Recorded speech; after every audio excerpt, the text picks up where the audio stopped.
Hello everyone, Saf Tech Reviews back here with another video.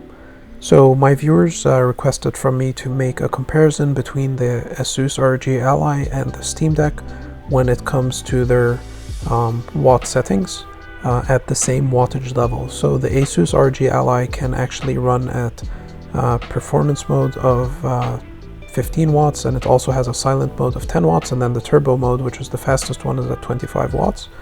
The Steam Deck can actually go a lot lower, but maxes out at 15, so I am comparing them at the same wattage level. For the first test here, we're running the ASUS ROG Ally at 10 watts.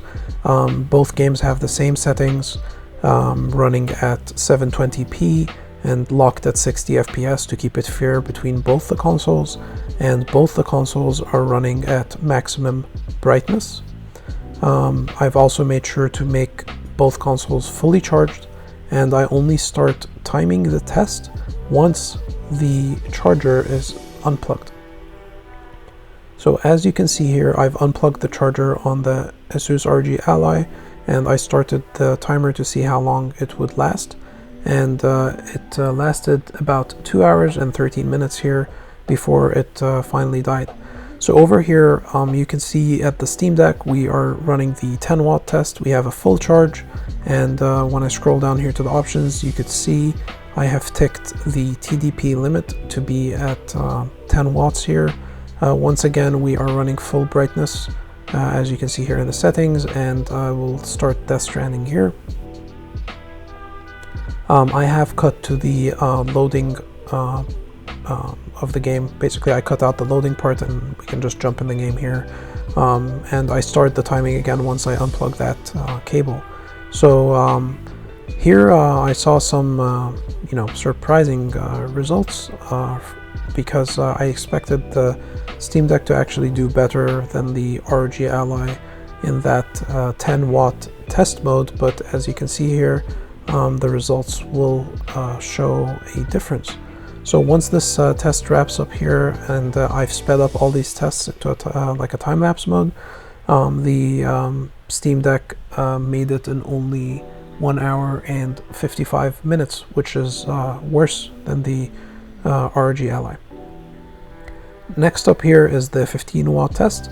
I did want to mention while this test runs that at the end of this video I will be comparing the SSDs between both, and I mean the internal storage SSDs. They are both the 512 gigabyte models of the consoles, which I'm running the tests on here, and I'm just going to compare a quick boot up test of Death Stranding between both of these consoles.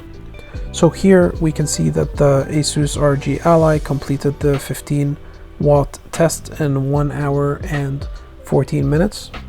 And again here with the Steam Deck, I'm scrolling down and you can see I set the TDP to 15 watts, and I will be launching this game here and starting the test once again once that console is unplugged. The reason I do this is to ensure that we're not losing any charge at all, that it stays at 100% and the tests are done as even as possible between those consoles. I try to always control the variables as much as I can. I put them in the same, location on the table. I don't want any temperature to affect the performance or anything like that. I keep the same settings between both, etc. So that's the reasoning really behind why I run the tests this way. So the Steam Deck here at 15 watts finished wrapping up, and that actually was only a 5-minute improvement over the ROG Ally. So the ROG Ally does, pretty well at the same watt levels compared to the Steam Deck. They seem to be very closely matched, whereas once you push the ROG Ally to that 25 watt turbo mode, you'll see it pretty much chews up that battery very, very quickly. So the game has only been running for about 30 minutes, and it's already, the battery is already dying here. So it dies in about 37 minutes. Next up here is the SSD test. So I started Death Stranding on the Steam Deck, and the game is pulling up here.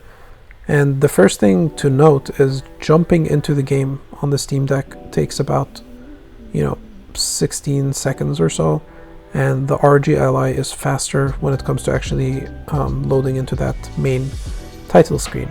Whereas when you load into the game, they're actually quite similar between both the consoles. So we can see here the Steam Deck's internal SSD loading up Death Stranding, and that's getting completed in about 45 seconds. So it hit that 45-second mark, and then over here the Ally is booting into the game. I do want to mention they're both running at 15 watts in this test, which is the Steam Deck's maximum watt mode. It's not the maximum for the Ally, but you know, again, I try to keep the test as similar as possible between both.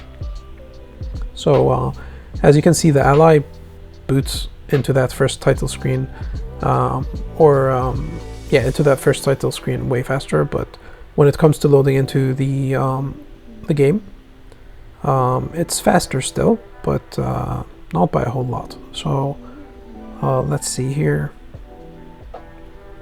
So it did it in about 38 seconds.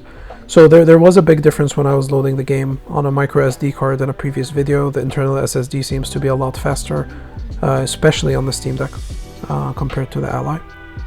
And please like this video, leave a comment below if you'd like to see anything else, and subscribe to the channel. I really appreciate all my viewers. You make it possible to make these videos and to keep on going. So thanks everyone.